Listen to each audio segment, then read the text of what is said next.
Welcome to Mind Shifters Radio. Today is Thursday, May the 8th, and we're delighted and honored that you're here with us. And if you haven't been able to tell, now as we're doing this codependence to interdependence workshop live on the show, I'm having a blast with it. I'm getting lots of new insights, and it's actually been 2 years since I did the last intensive where I taught this workshop. So really enjoying from that time to this. And, for me personally, in terms of this work, the last 2 or 3 years has been the most important internal work that I've done personally. And so as I'm doing this, I was just saying to Jeannie, I could spend the next 2 years just writing on the material in this particular workshop. So very excited and delighted that we get this opportunity to look at this codependent dynamic and to work through to the other side into interdependence. It's sad that a lot of times people think, well, I've over the years I've said to many people, you're in a relationship. Oh no, I'm a codependent. I don't do relationship. It's like, no, that's not the idea. That's not where you want to go. If you're codependent, you want to be in relationship. You just want to be conscious you're codependent and do your healing work. It is in the context of relationship that happens. Back several years ago, I spent a couple of months in India, traveled around quite a bit, saw quite a few gurus. And it was interesting, and in some cases I was kind of privy to kind of the back room sort of thing. And watching the way these quote unquote holy men treated the people around them was just unbelievable. Like, this person hasn't done their work. There's not this kind of rage and degradation of other human beings from people who are living out of a state of a human life rather than out of the state of the non-human mind. So it's the action of doing one's work that brings about the result that we're looking for.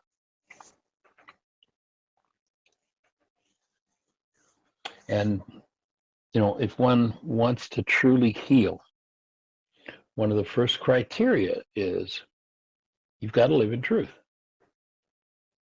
You can't live in a lie. And, the fastest, easiest way to determine whether or not you're in a lie is ask yourself the question, is there any form of hostility happening in me? If there's hostility, like, you don't have to tell me anything about the circumstances in the outer world. You don't have to say a word about what happened. You don't have to tell me your story. If there's hostility, you're living in a lie. That's all. And that's really all one needs to know about it. And if you're going to give up living in the lie, that means you've got to do your work. There's no other way around it. So if you want to heal, if you want to be a healer, you've got to recognize that pain is a warning that perception is using corrupt data to build the whole world that you think you see out there. If you haven't watched it, or you haven't watched it recently, because I've watched it recently and gotten more out of it when I watched it, go to our YouTube channel and look up the video, What is the World? It is probably one of the most important and one of the most misunderstood lessons in A Course in Miracles. What is the world? And one thing I wish the Course had done is I wish they had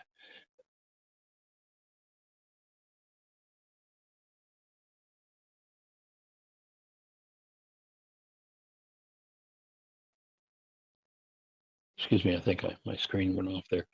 So I wish the Course had set the punctuation up so that when they're talking about the actual world of the Creator, it was a capital W, and when they're talking about the false world, the world of false perception, the world between our ears, I wish they'd use the lowercase w.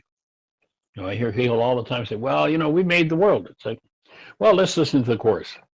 Think not you made the world. Illusions, yes. You have an illusion between your ears of a world, and that's the world that the Course is aiming forgiveness at. And of course, that world has always got a picture of somebody who's the problem in your life, and it usually isn't you. Unless you're brought up with a power person who is into self-blame and self-deprecation, then of course you play that one too. So to truly heal, we've got to wake up from the world of mental constructs, the holographic images that pretend to be the truth. And I need to give up my defenses. Another powerful lesson in the Course. In my defenselessness. The Course actually says, in my defenselessness, my safety lies. I add two words to that one. In my defenselessness, my power and safety lie.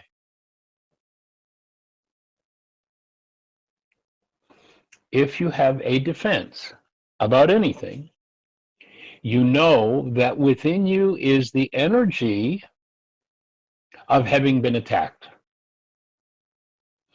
And the action of the defense comes from the activity and the resonating of the attack that is within and unresolved.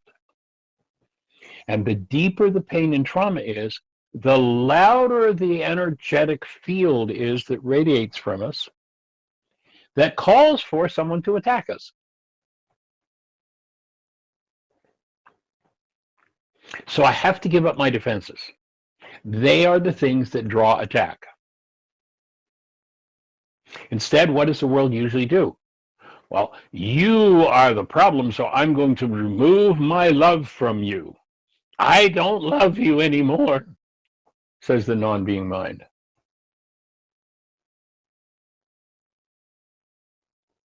I need to lick my wounds because you've hurt me so much. Useless defenses that just keep one stuck in their story.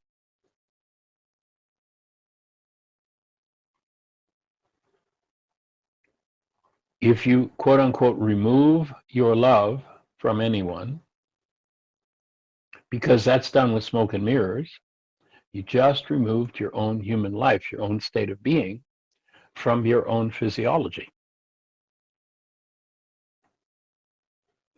What needs to happen is to take the guilty one, the one your mind has told you is guilty, do your work. Removing love from anyone means you voided the presence of love in yourself. It is a game of vengeance. And the only person who is harmed by that vengeance is the person who plays that game. And of course, as I said yesterday, Mom will say, but you deserved it. Look what he did. And I go, yeah, I watched what he did, and it was just so horrible. He deserves everything you can pour on him. But remember, if you void the presence of love in your physiology, you're the one who suffers. You get the original of that loss, and they just get a carbon copy. And they may not be home for delivery. So if I remove the presence of active love from the guilty you, the false image in my mind of you, the problem, generated by from my own dissociated guilt, to wreak vengeance on you for what you have done, I rip myself off.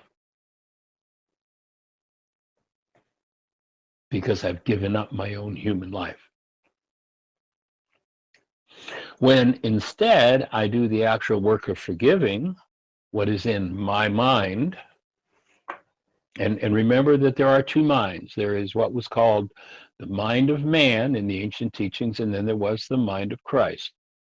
The word Christ is not a religious word. In Aramaic, where that idea originates, the word Christ is the name of an office. It is not the name of a person. The man's name was Yeshua. He became known as the Christ. Literally in Aramaic, that would translate as the buttered one, the anointed one. When someone was awakened spiritually functioned as a human being. They anointed them with oils, butter.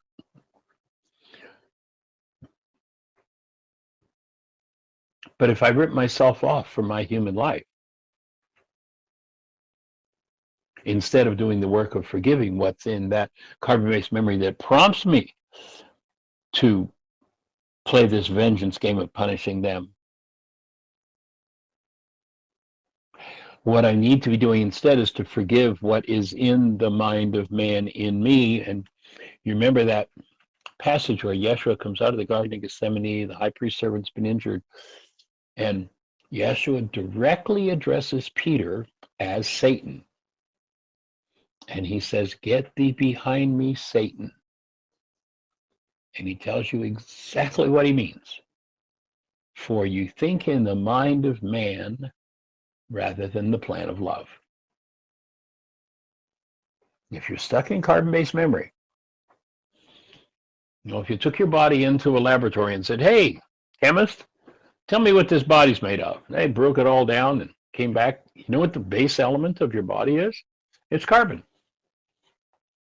That's where generational patterns and memories are stored. Carbon-based memory. That's why we call it CBM. Carbon-based memory. And if you ask that person to tell you what the atomic structure was of the most common element in your body, carbon, he would say there are 6 electrons, 6 protons, and 6 neutrons. 666. The only thing that will ever take you out of the mind you're designed to live in, which is the mind of love, or what was called the mind of Christ, is that which is stored in your structure that's based in hostility or fear. So when I do the forgiving of what is in my carbon-based memory in me, I get to reclaim my human life. And then I have access to all the faculties of the Creator through this mind of Christ. Another mind, it was called the still small voice. It's a subtler frequency level. But that's now at my disposal.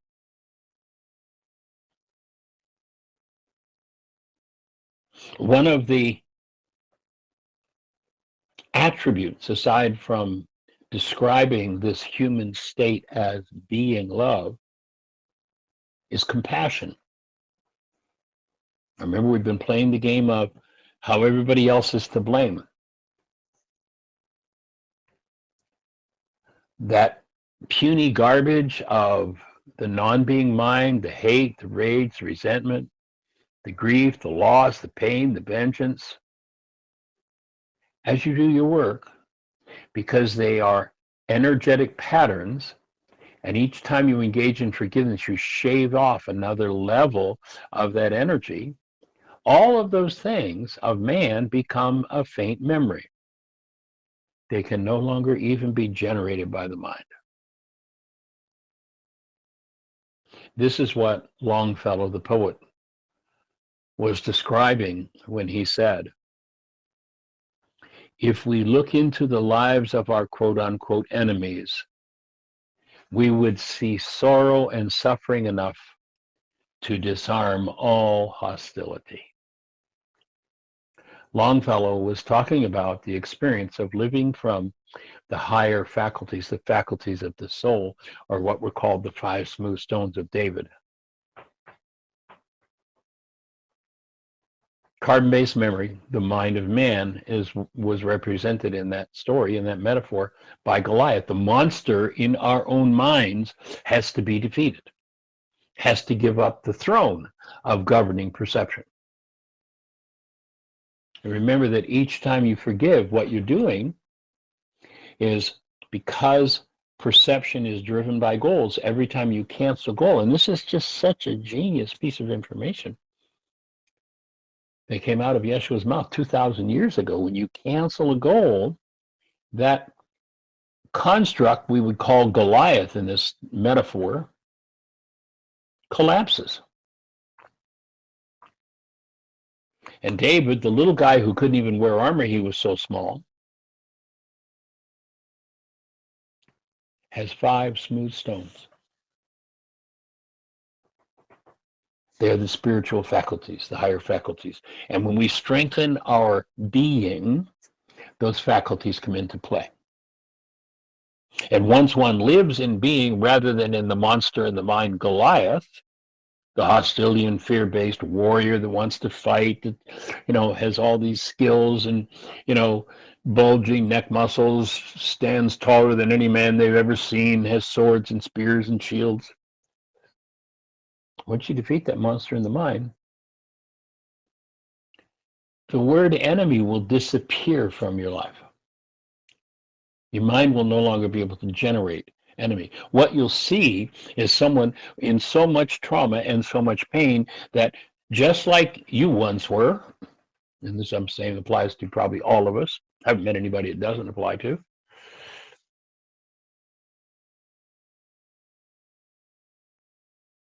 You'll free yourself of the hostility and fear-based perceptions. And there will be no such thing as an enemy. There'll be someone who has, as Longfellow said, sorrow and suffering enough to disarm all hostility. And only being can do that. Being is the only thing.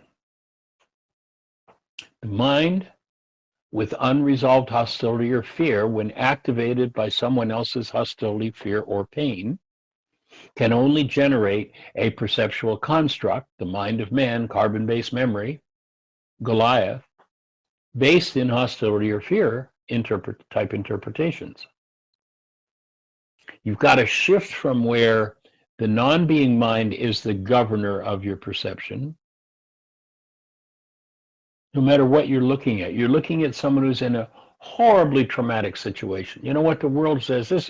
This can end nothing but badly.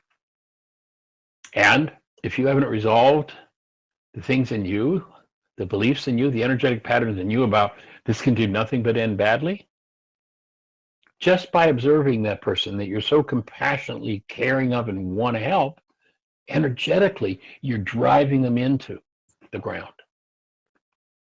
Because we live in a world of resonance. And the more hostility-based minds look at other hostility-based minds, the more hostility will build in each of those minds. A resonating condition in one mind, if that energy is present in another person's mind, will resonate that same energy. And what we're looking to do is to put an end to that pattern. But, and one of the ways you can tell you're in that codependent power person game is you get lost in behaviors related to the power person.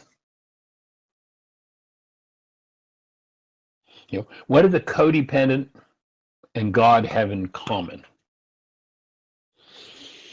They each have a plan for your life. Your own ego mind has a plan. The plan has been in development for thousands of generations, thousands of unresolved dynamics, because people in our bloodline, in our history, had no tools. They had church, but they went to church to raise their hands in praise of something higher than themselves. Rather than what real praise is emulating something higher than yourself. That's praise. Standing there going, whoa, yeah, whoa, praising the God. That's not praise. It's a feel-good thing for the person doing it. But the work of actually living and emulating that higher state, that's praise. And there is no real room. There's no room for your real purpose because the unresolved generational patterns boil down to just 3 behaviors. As long as one is lost in this power person dynamic, there are only 3 behaviors possible for that individual. And the 3 behaviors relate to the power person dynamic.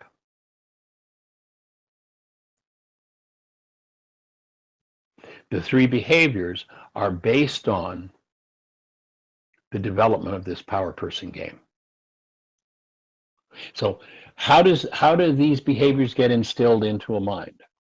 Well, they're instilled into a mind when the power person dynamic is installed in a mind.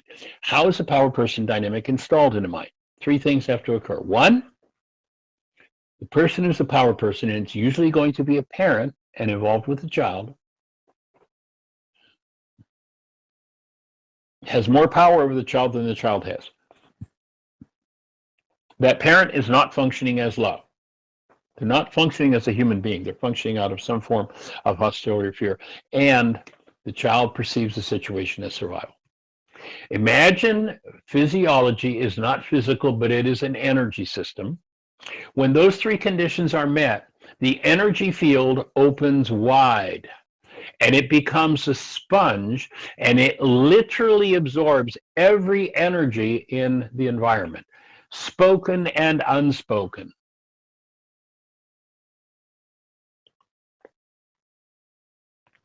Once that occurs, once that's installed in the mind, until this issue is addressed, and as far as I know, there is nowhere on the planet you'll find a description of this issue or how to resolve it.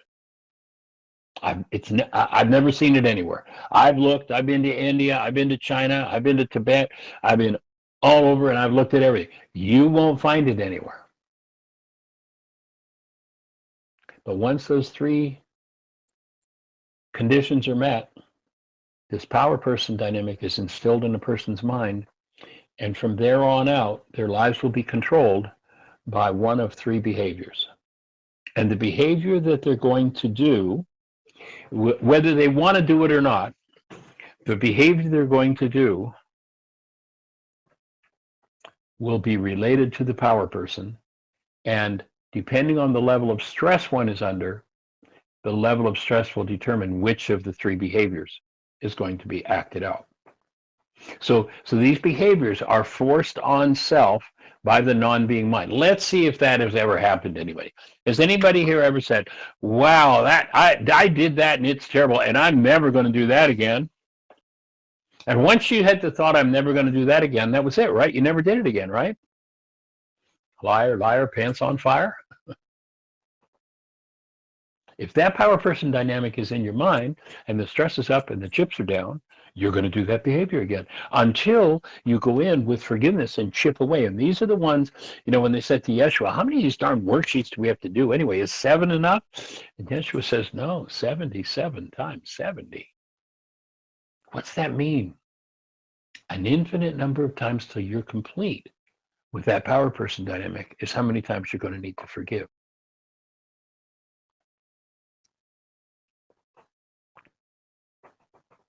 So when there's no stress, the codependent, the person with this power person dynamic in them, will do whatever they did to get along with their power person. After all, they just want to be loved, right? What that really means in the non-being definition of love is approval. They want to be approved of, and approval is substituted for the experience of themselves as love. And now they'll do whatever they did to please, to get approval from, to get along with their power person. Little or no stress, that's what they're going to do. That's the first behavior. Second level of behavior is when stressed, people will do, again, this is forced on them by the automatic decision system. It's not that they sit around and think, well, this is how I'm going to treat somebody. And when you get Longfellow's description there, when you get to the state where you experience yourself out of being and you recognize, the suffering and the pain that this person's going through, I can't even fathom. But when stress starts to build, once you get out of that low stress place, when stress starts to build, one will do whatever they did to resist and survive with their power person. Resist and survive. And then the third level, when one becomes ultra stressed, and remember, stress is not caused by the world. There is no situation in your life which is stressful. That's all a fraud. That comes from ignorance of how the mind works. There is no situation in your life that is stressful. However, there are situations in your life where you have so many unresolved goals that your stress goes through the roof. Stress is caused by goals. That's why the core of the forgiveness process is canceling of goals. When you work daily to cancel your goals, you reduce your stress level, which means you get to stay in that state of, oh, I'm going to do what I did to get along. I'm going to do what I did to function reasonably here, rather than going into the ultra stress state where you do the behavior that your power person did to you that you hated the most.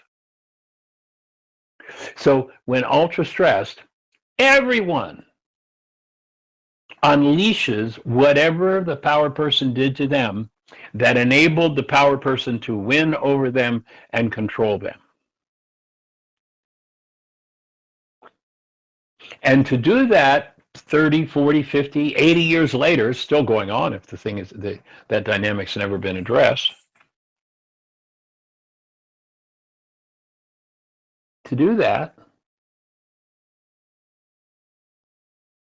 means that I'm looking into I'm confused. Stress is up, chips are down. I don't know what to do. I look inside, metaphorically. I look inside and I query, what did my power, I query artificial intelligence. What did my power person do when we were in this situation and they won over me? Oh, they raged at me, they puked and called me dirty names. Okay, got it. Now, that power person to that child, to that infant who didn't understand what was going on, is God. So the 10-year-old, the 20-year-old, the 30-year-old, the person that's been circling the earth for 40, 50, 60, 70 years is in an ultra stress situation, and what are they going to do? They're going to do exactly the behavior the power person did. Because if I can unleash this behavior, if I can deliver this behavior to you, that which my power person used to win over me, and they were God, now I get to be God by delivering that same blow to you. And it doesn't matter how many times they apologize for it and say, I'll never do that again. That happens especially in the case of alcohol. You watch alcoholics and, they wake up the next morning and they find out what they've done in their alcoholic stupor. And they're like, oh my God, that's terrible. I'm never going to do that again. And they are so repentant and so sincere and they mean they will never do it again. And they won't. So the next time the stress is up and the chips are down, or they have enough alcohol in their system to knock out the inhibitors. First thing that happens with alcohol, there is a double inhibitor system in your mind. Again, if you don't know how the mind works, then how to control the thing becomes, impossible. Have you ever wondered? Let's go into a metaphor for understanding that. You ever stopped at a truck stop, and there's a trucker who you met in the dining room while you were there, and the trucker had been in there for 3 hours, and when you sat down and talked to me, complained and whined about the price of fuel and how terrible it was, and you went, wait a minute, 3 hours ago when I came in here, I saw your truck and it was running. Why did you keep it running? Why didn't you shut it off if gas is so expensive? You know why the trucker keeps the truck running? Because there's a double inhibitory system in the truck, just like in your mind. And that is that truck, in its non-running state, is not movable. The brakes, there are strong springs that keep the brakes locked on the truck, and you can start the truck, but you can't move it. What do you have to do? You have to sit 30 minutes. I don't know how long. I haven't driven one. Whatever the time is, you have to sit and build up enough air pressure, because the truck is, in terms of its motion, is always inhibited. It can't move. Enough air pressure, and now you've got an anti-inhibitor that pulls against the strong springs to keep the brakes locked on, and now the anti-inhibitor, the air pressure builds up and the brakes come off and the truck can move. Well, that's the way behavior works in the mind.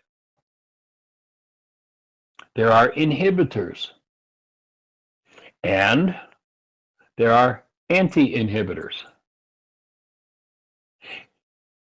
The first thing to go when alcohol enters the body is the inhibitory action on the behaviors that they were screamed at and raged at and yelled at and told, don't you ever say words like that again. Don't you ever behave like that again. Don't you, don't. Punishment, guilt, fault, blame. And now you've got all these inhibitors on trauma and reinforced with trauma and terror. And these behaviors want to get out. Enough alcohol, the inhibitors are gone. And now this person, you'd say, he's a really nice guy in his normal state, but he becomes a monster when he has alcohol. Why? Why does she become so bizarre when she has alcohol? Because those behaviors are in there, but they're inhibited, and alcohol knocks the inhibitors out.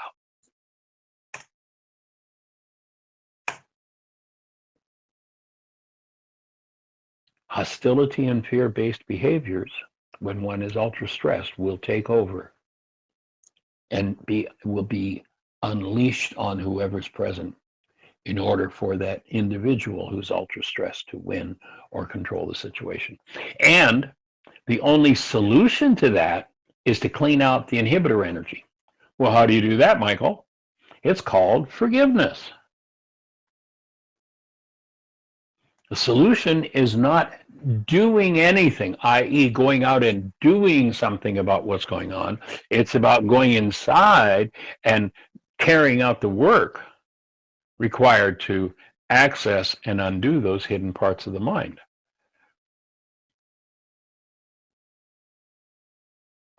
So the solution is, when you're in that ultra-stress state, when hostility and fear are up, it's because they're in you and they've been triggered, even though you're making pictures of other people out of it and your mind's got you convinced that it's all about them. You'll notice you've been through it 87 different times with 42 different people. You're the only one who's every time. It's about you. And this needs to be faced. And by canceling the goal that's driving this pain perception collapses in on itself. And when it collapses in on itself, you have access to what underlies it. It took me 35 years working with first century Aramaic language to understand that truth about the mind and that fact, and that's why canceling a goal is so profoundly effective if people will do it. Canceling the need for the desired outcome means that the goal is no longer recruiting hostility and fear, and you've reduced your stress so you can let go of that distasteful, putrid behavior that your power person that you hated the most. But you're going to have to face what's in there. Carl Jung said people will do anything, no matter how absurd, to keep from facing their own soul. Ever done any absurd things in order not to deal with what was going on in your mind? Now, I think Jung was just a little bit off there, because it isn't about facing your own soul, it's about facing your own pain. So we could properly adjust that quote to say people will do anything to keep from facing their own unresolved generational pain and trauma. It isn't the soul they're not facing. Unfortunately, Carl Jung did not have Yeshua's technology of forgiveness. He would have gone light years further in healing people if he'd had that. So all of these power person behaviors, all replicating these power person behaviors and the goals involved, are all a search for security and survival that in our infancy we were designed to have delivered to us. So all of this crazy stuff that happens is an unconscious, twisted effort because of the generational patterns to try to achieve that safety and security, survive. And we as human beings, as parents and as children, we are designed to receive, and the parent is designed to give that security and survival. That's our natural state. And sadly, we're a long way from our natural state. And of course, the other part, aside from, people do anything, no matter how absurd, to keep from facing their own pain and trauma. It's not just the security and survival, but that the underlying stored energy of pain has to be processed out. And most people don't want to engage in forgiveness because they don't want to have to feel and deal with that energy that's stored within them. It's like so ultra terrifying and traumatic. It's like we'll do anything not to go there. As Jung said, no matter how absurd. And we're past the halfway point, so in a moment or two, I'm going to head to the phone line if anybody's got a question or thought for us. And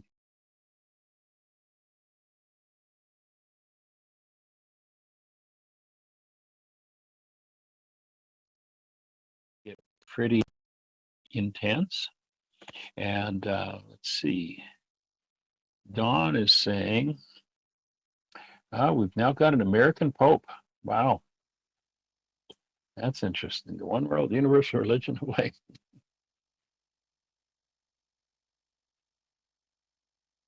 Interesting. Well, we'll hold the space and we'll hold the Pope in a blessing. I was sort of hoping that Cardinal Sicoli would win the election. Then we would have a Pope Sicoli. No, I can't. I couldn't help myself. Excuse me. But what do you say we actually look inside of ourselves for what is it that anything in the world brings us to a state where we give up our human lives and we bring the active presence of love and point it toward that instead?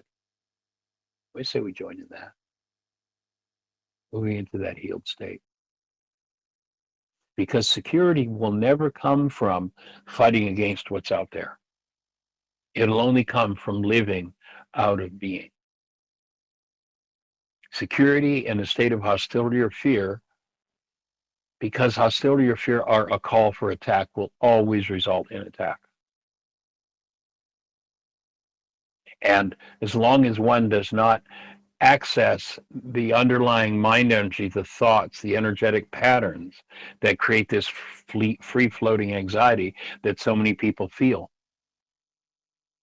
those feelings are based on unconscious thoughts that something is wrong. And yes, when your power person wasn't functioning as love, there was something out of place. And survival was literally threatened. And we tend to feel our whole lives from those dynamics unless we learn to resolve them. And, it's interesting. Most people say, well, hey, Michael, I hear you got some really great work there. I got $5 in 5 minutes. Tell me everything you know. Not going to happen. Sooner or later, if you want to work through it, you're going to have to learn to tithe. Now, a lot of times, tithing's about churchianity saying you got to give me money. That's not what I'm saying. I use it an acronym for tithe, for tithing, and that is time. Ultimately, you must dedicate toward your spiritual work, your own internal spiritual process and work, 10% of your time. You got to get to 2.4 hours a day. 10% of your intelligence. Your own, not my intelligence, not the Pope's intelligence, not Yeshua's intelligence, not Muhammad's intelligence, not Buddha's intelligence, not Moses' intelligence. Your original intelligence needs to be dedicated to your process. So time, intelligence, money, yes, there is a money factor. You've got to ultimately put 10% of your financial resources toward. If you do that over the period of a lifetime, you will resolve the power person dynamic in your family system. And energy, 10% of it. Not, at the end of a long work day, I go home and say, I think I'm going to take a nap. No, I mean meditate for an hour. So I get my 10% in. No, you want your original fresh energy to go into doing your work. And so one of the things that has to happen is one must stop doing whatever they feel like doing and choose to consciously move into their own unconscious dynamics. Because until you do that, attack will be projected and appear to be coming from outside of you. And all the unresolved power person dynamics will be placed into your brain's image of whoever your trigger is at the moment. And remember, it was somebody 30 years ago, and it was somebody else 25 years ago, and it was somebody else 20 years ago. 87 different times with 42 different people. You're the only one that was there every time. It's about you. Does that make sense? Questions, thoughts? Push that call button if you have a thought for us. In a minute or two, we'll check the phone lines and see if anybody has a comment to make or is in need of support. That's what we're here for. But you've got to consciously move and willingly step into and look at and make the space for your own unconscious dynamics to come up and be processed. And in this work, I define processing as the ability to keep love conscious, active, and present when something less than love comes up. Projections of pain have only one guarantee to them: a return to the pain. And the guidance that will bring you healing, if you're used to functioning out of your power person dynamics, which literally the whole world is, the guidance is going to feel wrong. It's going to feel backward. Because when we're stuck in projection, the mind that's telling you what to do has it all backward.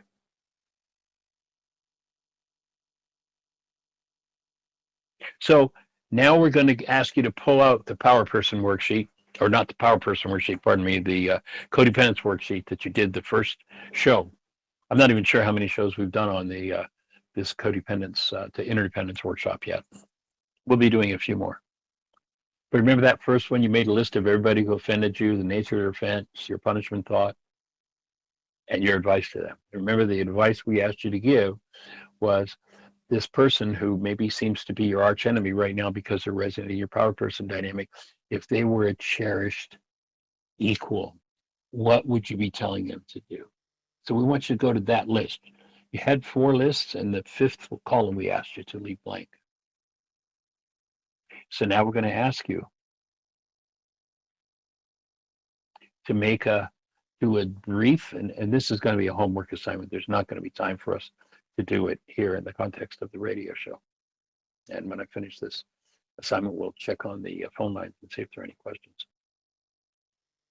So now in that 5th list, each of the pieces of advice you had for somebody else, what we're going to ask you to do is describe how you're going to follow your own advice in your life, your advice to them in your life. So literally take what's in column 4, then turn it around, and how, in detail, this is a homework assignment, in detail, how are you going to apply that advice to yourself? And yes, I know you may protest, but here's the thing. Remember the example that I used in the first session about the guy from the jungles who we took to the tarmac of the airport, and he stood there watching the airplane propeller spin, and he saw a shiny silver disc. Do you remember where we determined that shiny silver disc came from? It came from his mind, right? When an airplane propeller is spinning, there is no shiny silver disc, but the image that one sees who doesn't know any differently, and even if they do know differently, the image of the shiny silver disc comes from their mind. There is no shiny silver disc involved in an airplane propeller. There are 4 arms spinning around a pinpoint. There is a fact there, but it's not a shiny silver disc. If you look out into the world and you think you're looking at bodies, you're looking at shiny silver discs. You're looking at something that is not there. Let's listen to Einstein. On such things as matter, we have been all wrong. What we have heretofore called matter is energy, energy whose vibrations have been so lowered as to be perceptible to the senses. There is no matter. We are energetic beings. If you're looking at a body, notice you're giving advice to a body. A body is nothing but an image in a mind, any more than a shiny silver disc is just an image in a mind. Where does the body that you think is the problem in your life come from? The visual that you see painted on the inside of your eyeballs. It comes from your mind. Doesn't come from anybody else. So, who are you trying to give that advice to? Yourself. And guess what? If you follow your own advice, you will find that you are an absolute master at giving advice.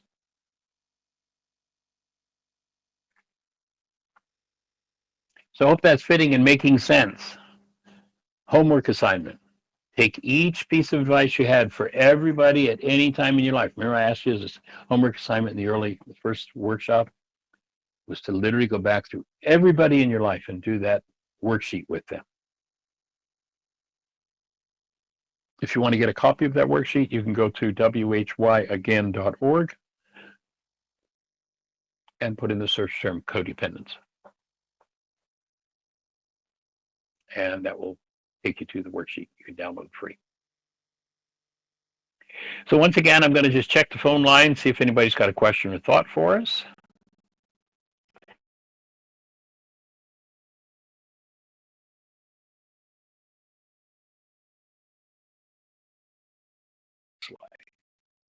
Well, no questions. Oh, come on. I thought we'd have 2 or 3 folks with some questions here. This isn't rattling any brain cells that have questions for you? Wow, that's interesting. Okay. Well, that's cool. Then we can just move forward.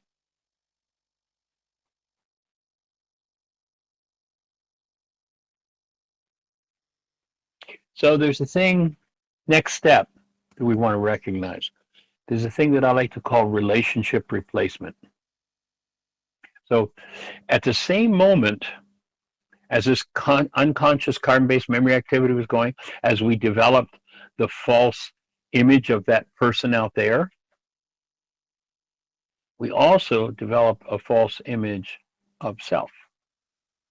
Remember, Yeshua said of the false self, in order for you, being, to live, you, non-being, false self, image of self coming from carbon-based memory, have to die. That's the false self. And we develop false images of others as well. And it's a composite image based on our perception of our key power person. Now, when I say key power person, you can have more than one. Most people have more than one power person in their lives.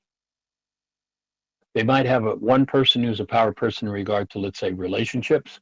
Someone else is a power person in regard to money. Someone else in regard to work in life. So you can have many different power persons. How do you tell in any given situation?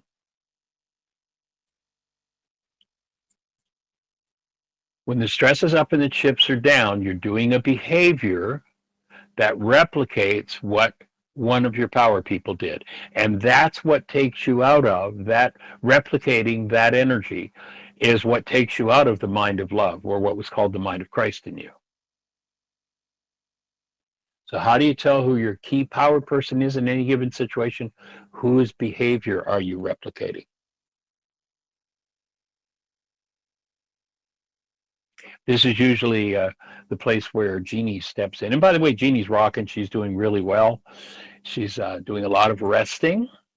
And they told her that certain aspects of the recovery from the surgery would probably take about 2 weeks.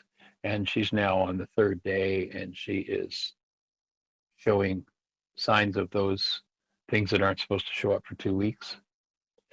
I shared with you when we left the hospital, we went out for lunch the day before yesterday, and then she wanted to go shopping at Walmart for some plants for the garden, which we did.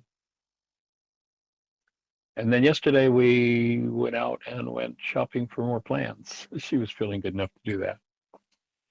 So she's being on the quiet side and resting, and just, really, she's probably 75% ahead of the curve. So, and she's listening. So, sweetie, we hold the space for you and we cherish you deeply. But at this stage in the workshop, Janie oftentimes will kick in and share that as a kid, she had a lot of conflicting energy with her mom. And she had this assumption that her mom was her power person. But then there's one of the workshops that we did that she had the realization that, oh my goodness, it's not mom. And what she realized was that when the stress was up and the chips are down, her defense mechanism was to leave. And it was like a revelation to realize that's what her dad used to do. Her dad is one of the sweetest human beings I've ever met. And apparently, I guess, in order to deal with the stresses he had with mom, you know, they were here in Bristol, Virginia, and they had a farm about an hour and a half from here. He would go out to the farm. So he'd work during the week. He'd go to the farm for the weekend. And he was always leaving, and Janie would be left here in the city. So it was a revelation for her to realize when she started looking from the behavior point of view that that was her key power person in a lot of situations. So we form this mental emotional composite that incorporates the needs we think we have to play out with someone or we have to fulfill for someone. And so when we enter into a new relationship with someone, in interaction with that person, we build brain cells for them, how we think of them, how we feel with them, what their behaviors are, what's going on.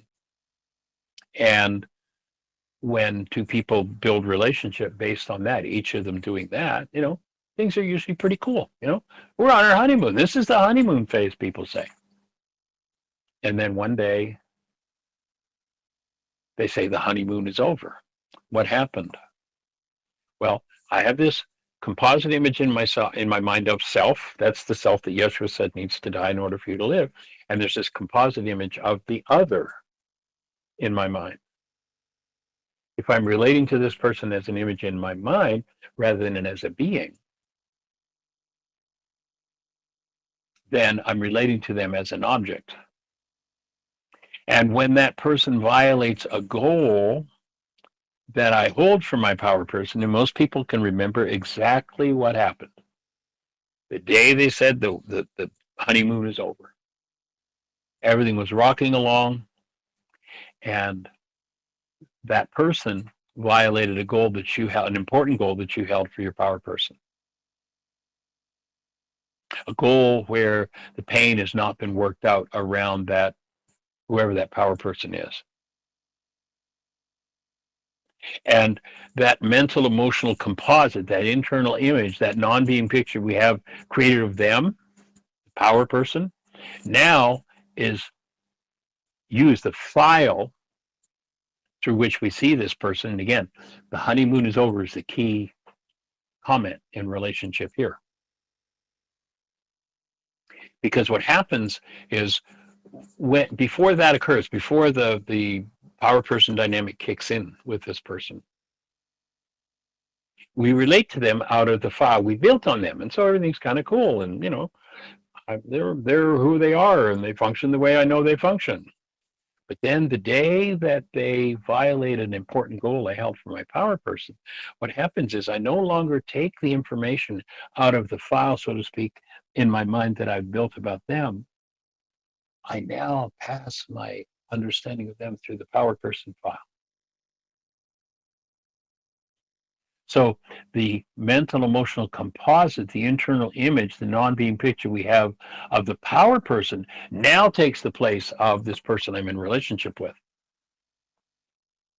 It literally forms the basis of our image of that person. So now this individual is literally, although the picture in their mind looks the same as the person they were with yesterday before the stress was up and the chips are down and the honeymoon ended. I mean, gee, that picture in the mind's the same, but it's now filtering through the power person file. It literally forms the basis of our image of them. So we no longer have a relationship with our internal non-being image of them, but we project from the brain cells we hold of the power person into our brain's image of them. And usually the most common comment is, I don't know what happened, but they started to talk to me like they They talked about me like I was another person. Well, that's exactly what happened. You might remember when you did that with someone in a relationship. Things were rocking along, everything's cool. All of a sudden, one day, it's like, who are you? Do you remember the moment at which you said to yourself, the honeymoon is over?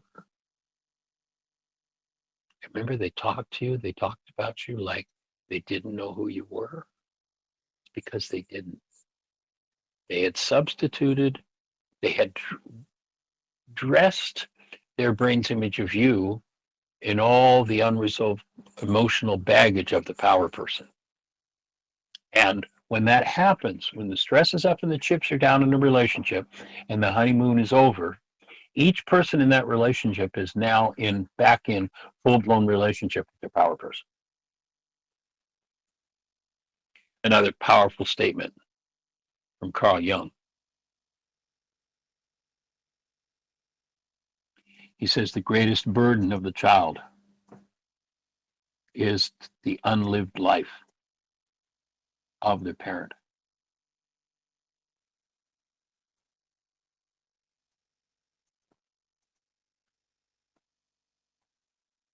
And that has to be dealt with. The projection from our own brain cell content that forms our image of them is now projected not from the file we built in relationship with them, but from the power person file. You might remember the day you got into your power person or into your partner's power person file. It's not an easy place to escape. And again, one of the most common, symptoms of that, it's like they're talking to me like they don't even know who I am.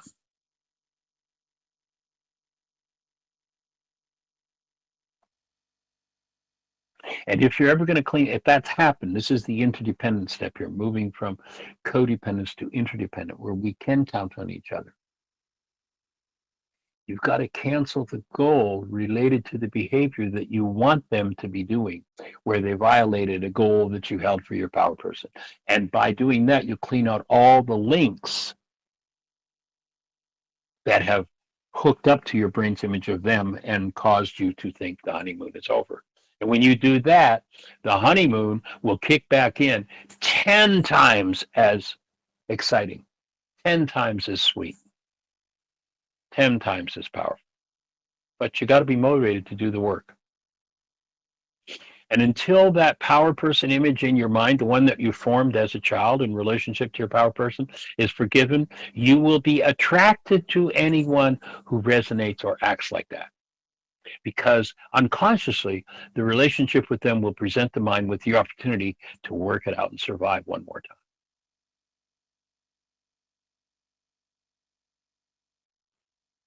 And it takes a lot of commitment to do that.